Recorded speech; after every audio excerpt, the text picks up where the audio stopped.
Welcome to Here's What I Learned, the show made for the curious. Every day offers you the chance to learn something new in life and in business.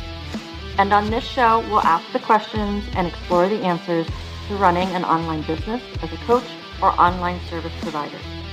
I'm Jackie Hayes, a launch planning consultant that helps business owners like you ask the important questions that lead to launches they love. Each week, you'll hear lessons learned by myself and other online business owners, answers to your questions, and we'll just get plain old curious. If you love to learn, have a curious mind, and are always full of questions, then you'll want to stick around and take a listen. So put in those earbuds, get your morning mile started, and enjoy the episode. Welcome to another episode of Here's What I Learned. Before we get into today's topic, I want to once again invite you to the How to Create Launch Goals That Feel Good workshop that's happening September 21st at 3 p.m. Eastern, noon Pacific. In this 45-minute workshop, which is completely free, I'm going to help you create launch goals that make you feel good and don't necessarily make you feel like crap if you don't hit the 100K mark. So check the show notes for the link so you can save your seat. Now, here's what we're talking about today: the 5 pitfalls to avoid when launching your offer. When you're launching your offer, it can be stressful. Even the best planned launch can have some stress, especially if you're not actively avoiding the 5 most common launch pitfalls. Avoiding these mistakes can mean the difference between a grueling launch and a hustle-free launch. If you're ready to launch your program, let's keep listening so that you can avoid these pitfalls. Number 1, not having a plan. In the 12-week year, Get More Done in 12 Weeks Than Others Do in 12 Months, book by Brian Moran and Michael Lennington, they share the benefits of planning. A plan reduces mistakes, it saves you time, and it provides focus. Studies have shown that plans, even though they take time to create, actually save you time and money. And I'd also argue they probably save you other resources as well. So avoid pitfall number 1, not having a plan. A plan is a roadmap that helps you focus on the essential and important elements of your launch. It anticipates the challenges and obstacles, and it creates strategies for dealing with potential problems. A plan helps you measure your results so you can spend more time doing the work that works and less time on the work that doesn't. And a plan makes it possible to effectively use your support system. Now, second pitfall, setting unrealistic expectations. Let's say you have a course or a group program. How many people do you want to enroll in that program with each launch? 10, 20, 100? Do you need a certain number to reach your baseline revenue needs? If so, do you have the audience to support those enrollment numbers? Across all online businesses, the average conversion rate for emails and generally for Instagram is 1 to 2%. If you have an email list of 100 subscribers, an average of 1 person will enroll in your program. Of course, that's the average, and we've all heard stories of sold-out groups with tiny lists, but you can't necessarily plan with the hope of being an outlier.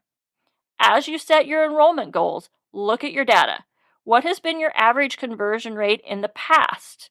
Use this as your baseline conversion rate to establish your enrollment goals and create a plan for how to increase your conversion rate over time or how to grow your audience. Pitfall number 3, overestimating your future capacity. We all do it. Assume that future us will have more physical, mental, emotional capacity than the current us.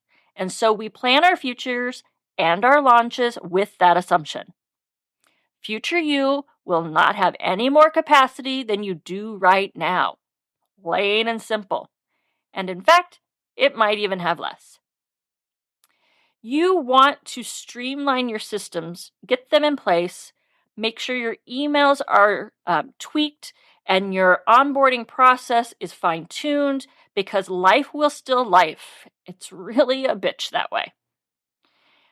A kid will come down with pink eye and a broken arm in the same week of your cart opening. Your partner will be called away for a business trip. Your in-laws will show up unannounced for a week. You'll get COVID. When you plan your launch, plan with your current capacity in mind. Better yet, plan for less capacity. Ask yourself, if I and all the kids got sick with COVID in the middle of my launch, how much could I handle on a given day? And what could I do before the launch to ensure I have the least amount to do as possible? So before you start promoting, before you open that cart, what do you need to do so that you have the least amount to do at that time in case y'all get sick? Pitfall number 4, forgetting the middle sucks. I once heard the marvelous Maggie Reyes talk about the middle point. In this case, she was talking about mindset work as it was a coaching call that I was listening to. And she described it as a cake. The batter is tasty. The finished product is also tasty. But when it's in the oven, half-baked, not so tasty. The middle of just about anything usually sucks. Or at least isn't as good as the beginning and end. Think of the second book or movie in any trilogy. Okay, we're not talking about Terminator or Aliens, but most of the others. The middle of your launch will suck too. You will have early adopters and you'll think, oh my God, look at the demand. I'm going to sell out. I have a huge wait list. Then crickets, nothing. If you're not prepared for this, your brain will turn into a huge dick and tell you all kinds of unhelpful thoughts. And then on the last day of the launch, another flood of people will click by. In fact, you might even wake up the day after with frantic emails from people who missed the deadline. This is launching. Prepare for the middle to suck. Last but not least, when it comes to pitfalls, is foregoing a support system. If you've been socialized as a woman like me, or a Midwesterner like me, it's likely that you don't want to impose on anyone. And if you're like me and an Enneagram 5, triple all of that. You've probably also internalized the message of the superwoman who can and should be able to do it all. And do it all flawlessly. Well, a big middle finger to all of that. Launches are a lot, even well-planned launches. So create a support system. And I don't just mean cheerleaders giving you pep talks or a VA. I mean a coach who can help you with when your brain is being a dick, shouting unhelpful thoughts of catastrophe and dire results. Someone to help pick up the slack around the house, like laundry, dishes, meals, or do takeout on paper plates for a week and be okay with it. Hire a launch strategist who can help you create a launch plan aligned to you and your business. Come see me if you're looking for that. A launch manager who takes the worry of it all getting done off your shoulders so you can show up and market and sell, connect and nurture. A virtual assistant to do all the little tasks that need to be done so you're not up till midnight scheduling an email the night before it needs to go out. A personal trainer or a walking buddy so you continue to move your body throughout the launch. A launch is a huge dopamine hit, and movement is a great way for your body to process that extra load. You can also have a group of your favorite people who will take you out for margaritas and tacos during that crappy middle of your launch so you can turn off your brain and remember why you love your life and your business. Knowing these 5 common launch pitfalls won't guarantee that other obstacles won't pop up during your launch, but knowing them will help you proactively and calmly handle any challenges that come your way.